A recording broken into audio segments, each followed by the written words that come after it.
boards for clues, while those representing the dachi flung mud at each other as if toying with feces. The audience appeared gripped by the experience, but Axon squirmed as if they all looked at her on a stage.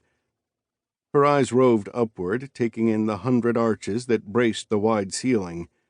Asterling Theatre had been constructed over a century ago by Zev's distant ancestors, and was a testament to Eastern achievement.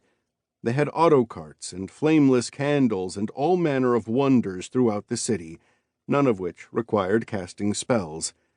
Yet Axon would have preferred to be back on the frontier, mounted on a horse, and taking in the fresh morning air of the forest, or a farm, or even the stench of a roadside tavern airing out from the previous night.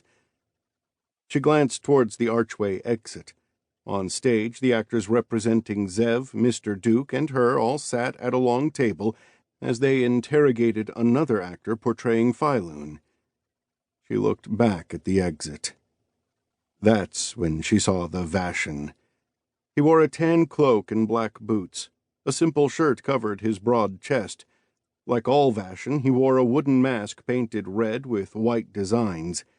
Each design was unique, and this particular one had painted cracked lines as if his face might chip away. Axon had read about the Vashan, an insular religious group that stayed out of view most of the time. They believed in the thousand-faced god, who left the world ashamed of what he had created. Waiting for his return, they devoted their lives to reshaping the world in expectation of a great reward when the day arrived. But all their work tended to be done quietly and in the shadows. Odd that one would show up at such a public gathering. Odder still, the Vashan appeared to be staring back at her. The pretend world on stage and the real world surrounding her both disappeared as her old instincts fired off. Something about the way this man stood like a cat ready to dash off, the way he inclined his head as if trying to communicate with her, the way he appeared calm yet out of place. It alerted Axon to potential trouble. Violent trouble. She weaved her way toward the exit, not easy when wearing the ridiculous fashions of the East, constricting dresses with flower-petal shoulders and immodest low-cut fronts, seemingly designed for the sole purpose of preventing women from moving like human beings. In the past, Axon had often mocked the ostentatious dress of the frontier court, but she found the fashion tastes of the Eastern rich no less ridiculous. However, she would have stood out in this crowd had she worn her normal work clothes, leather slacks, comfortable shirt and vest, and always her scabbard with the water blade. Offering apologies as she bumped into one person after another, she finally reached the hallway leading to the lobby. The Vashan had vanished. She hurried down the hall, her heeled shoes clicking on the century-old tile floor, a mosaic with a kaleidoscopic pattern designed to draw the eye away from the less impressive chipping walls. When she entered the lobby, she spotted a young constable standing near the entranceway.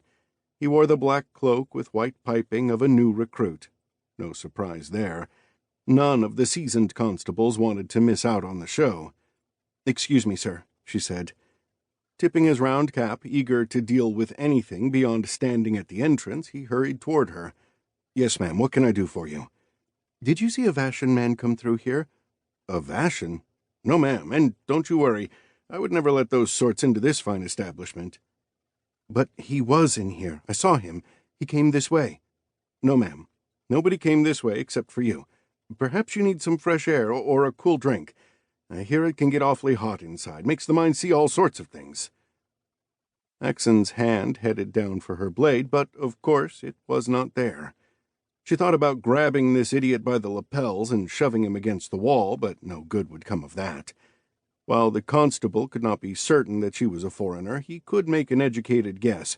Her accent, her coarse hands, these alone betrayed that she was no well-born Eastern lady. I wonder what he would say if he found out that I could have been a princess. "Ma'am, are you okay?" Her thoughts must have risen to her face. She saw the confusion in his eyes, confusion and a touch of trepidation. With a healthy laugh, a voice from behind said, "If you kill him, it won't bode well for our peace negotiations."